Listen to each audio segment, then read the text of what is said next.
Subscribe now and press the bell icon. Never miss an update. नाज़रीन, मां आहियां कुर्बान बलोच। नाज़रीन, मौजूदा सूरत हाल जेका कोरोना जे करे दुनिया में पैदा थी आहे, उन सॼी दुनिया खे पंहिंजे हिकिड़े ख़ौफ़ वारे सूरत हाल में वठी छॾियो आहे। पर असांजी जेका पाकिस्तान हुकूमत आहे, उनजी सूरत हाल साॻी आहे। हमेशह देर कर देता हूं। त कोरोना वायरस जे हवाले सां बि जेका वफ़ाक़ी हुकूमत जा क़दम आहिनि, उन में देरी थी वई आहे ऐं उन जे करे जेका मुल्क जी सूरत हाल आहे उहा इंतिहाई गंभीर थींदी पई वञे ऐं कोरोना जा केस वधनि पिया। इहा कोताही कंहिंजी आहे, ईअं छो थियो आहे, इन जे हवाले सां यकीनी तौर ते पुछाणो थियणु घुरिजे। ही मौजूदा हुकूमत इमरान ख़ान साहब जी PTI जी वफ़ाक़ी सतह ते बदकिस्मती सां जॾहिं बि कोई मामला थिया आहिनि, उन देरि कई आहे ऐं कोरोना जे हवाले सां बि ईअं थियो आहे। केस सिंध में पाकिस्तान में वधनि पिया ऐं उन में जेको वधि में वधि केसनि जो अंगु आहे उहो सिंध में आहे ऐं उन जो सबबु इहो ॿुधायो वञे जेके ईरान मां ज़ाइरीन जेके मोटिया ताफ़्तान बॉर्डर ते या बलूचिस्तान जे बॉर्डर ते, उनजी जेका तिबी चकास आहे उहा बराबरि नाहे थी या एयरपोर्ट्स ते नाहे थी। ऐं जॾहिं माण्हू सिंध पहुता मुतासिर थी चुका या वधीक जॾहिं शदीद बीमार थिया त उन में पोइ इहा बीमारी डायग्नोस थी, जंहिंजे करे हींअर कराची सखर में जेके वधि में वधि मरीज़ आहिनि उन्हनि जो अंगु उते मौजूदु आहे ऐं मुल्क में तक़रीबन हींअर कोरोना वायरस जे मुतासिरनि जो अंगु 200 जे लॻभॻि ॿुधायो पियो वञे। वफ़ाक़ी हुकूमत पहिरियां इन मामले खे शायदि इन करे ही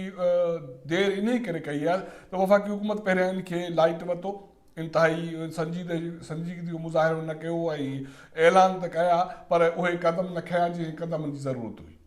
ताफ़्तान ईरान सरहद ते ताफ़्तान ते जॾहिं जेका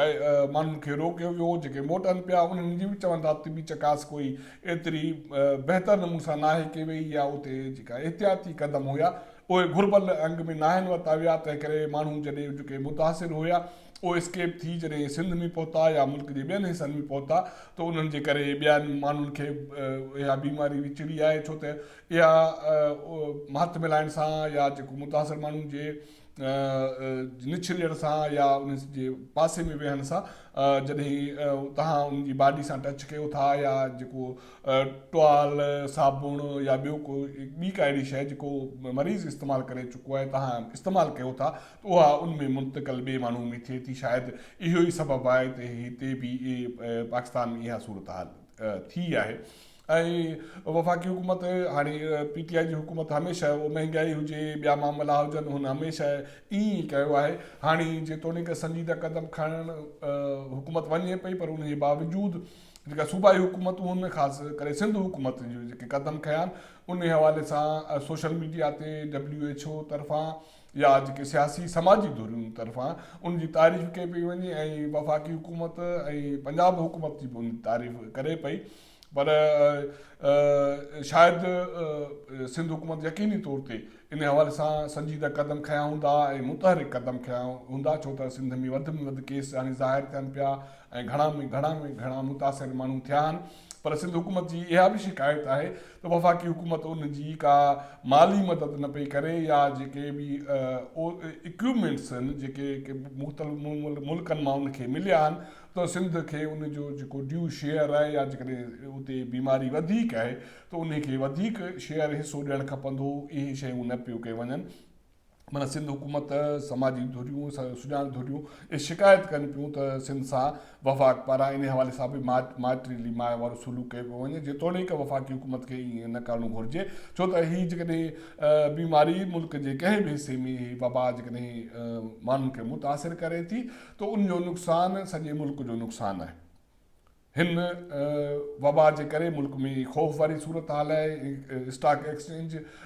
में जेका सरगर्मी आहे उहा रुकिजी वई आहे, उन में स्टॉक एक्सचेंज अॼु बि क्रैश थियो आहे, अरब रुपयनि जो नुक़सानु थियो आहे। उन सां गॾोगॾु जेको वधि नुक़सानु आहे त ख़ौफ़ वारी हिकु सूरत हाल जे करे मुल्क में जेके इक़्तिसादी सरगर्मियूं आहिनि, वापारी सरगर्मियूं आहिनि, उहे तमामु रुकिजी वियूं। अॼु इस्लामाबाद में मुख़्तलिफ़ मार्केट्स में मुंहिंजो वञणु थियो, इंतिहाई तमामु घटि माण्हू आहिनि जेके मार्केट में मौजूदु आहिनि, सफ़ाए ज़रूरी मेडिकल स्टोर्स जे बाक़ी किथे बि को माण्हू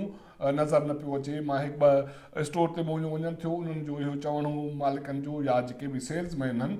हुननि जो चवणु हो त जीअं ई हिन कोरोना वारी सूरत हाल पैदा थी आहे माण्हू बिल्कुलु अचणु छॾे ॾिनो। ऐं मां हिकु ॿ जेको वॾा शूज़ जा दुकान आहे उन में माना लिटरली हिकिड़ो माण्हू ग्राहक बि मौजूदु न हूंदो जिते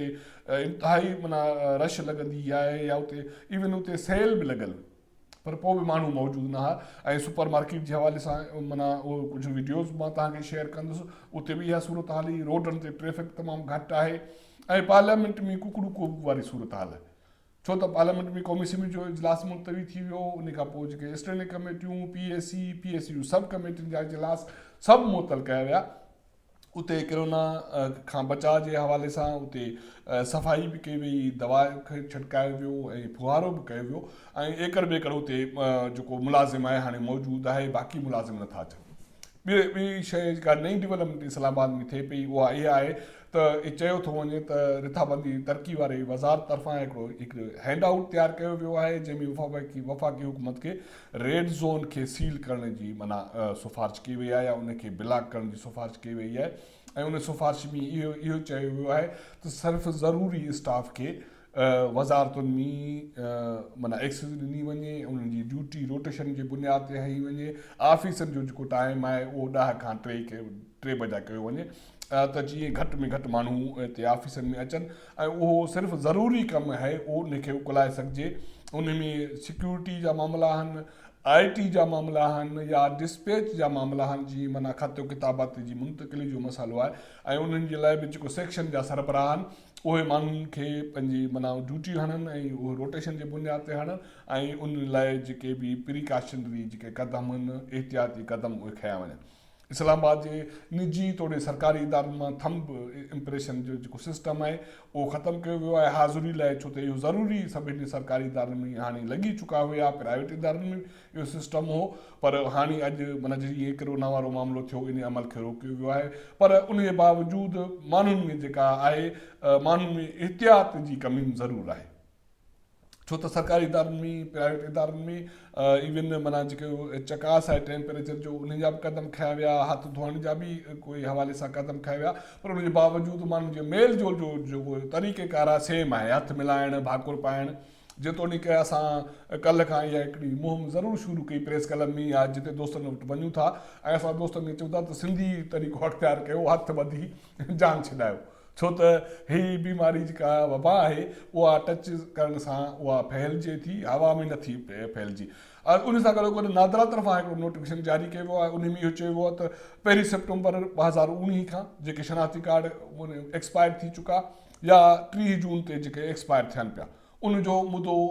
माना 1 महीनो 1 जुलाई ते वधायो वियो आहे, त जीअं माण्हू नादरा जे सेंटर ते न वञनि, एहतियात तौरु पंहिंजे घरनि में रहनि ऐं उन्हनि जा जेके शनाख़ती कार्ड जेके एक्सपायर थिया या एक्सपायर थियनि पिया उहे वैलिड हूंदा 1 जुलाई ते। पाकिस्तान पीपल्स पार्टी सियासी सरगर्मियूं ख़तमु कयूं आहिनि, उनजो बि सबबु इहो आहे त माण्हुनि जो मेल जोल जो जेको आहे उनखे घटि में घटि महदूद रखियो वञे, सियासी मेड़ाका, सियासी जलसा, सियासी गैदरिंग उनखे महदूद कयो वियो आहे। पर उनजे बावजूदि वफ़ाक़ी हुकूमत खे, सूबाई हुकूमत खे अञा बि क़दम खणण जी ज़रूरत आहे ऐं